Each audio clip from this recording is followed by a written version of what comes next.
Isang operasyong pagsugpo sa ilegal na droga at baril ang nagresulta sa pagkakaaresto ng isang suspect sa Lawak, Pangasinan. Nakibalita dyan si Police Master Sergeant Robert Abella Jr.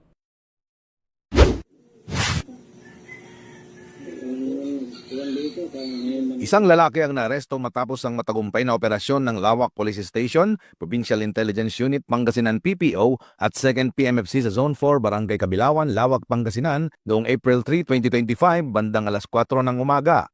Ang operasyon ay sinagawa batay sa search warrant na inilabas ni Honorable Crisma Vismanos Nabua, hukom ng RTC Branch 73 Ordaneta City, Pangasinan, kaugnay ng paglabag sa Republic Act 10591 o ang Comprehensive Firearms and Ammunition Regulation Act. Kinilala ang narestong suspect na si alias David, 47 years old, isang caretaker at residente ng nasabing barangay. Sa isinagawang paghahalughog, nakumpiska mula sa kanyang tahanan ng iba't ibang uri ng hindi lisensyadong baril, bala, hinihinalang shabu na may timbang na 4.45 gramo at tinatayang halagang 30,000 pesos, pati na rin ng ibang drug paraphernalia. Ang pagsasagawa at paghahanap ng inventaryo ng mga ebidensya ay isinagawa sa harap ng mga opisyal ng barangay, ng suspect at ng kanyang live-in partner. Dinala ang suspect at ang mga nakumpiskang ebidensya sa Lawak Police Station para sa tamang disposisyon.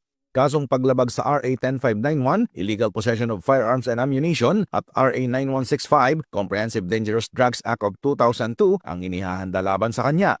Ang matagumpay na operasyong ito ay patunay ng mas pinaigting na kampanya ng kapulisan laban sa krimen sa ilalim ng bagong Pilipinas. Sa pamamagitan ng ganitong mga hakbang, napapanatili ang kapayapaan at kaayusan sa mga komunidad na nagbibigay ng mas ligtas at mas maunlad na kinabukasan para sa bawat mamamayan.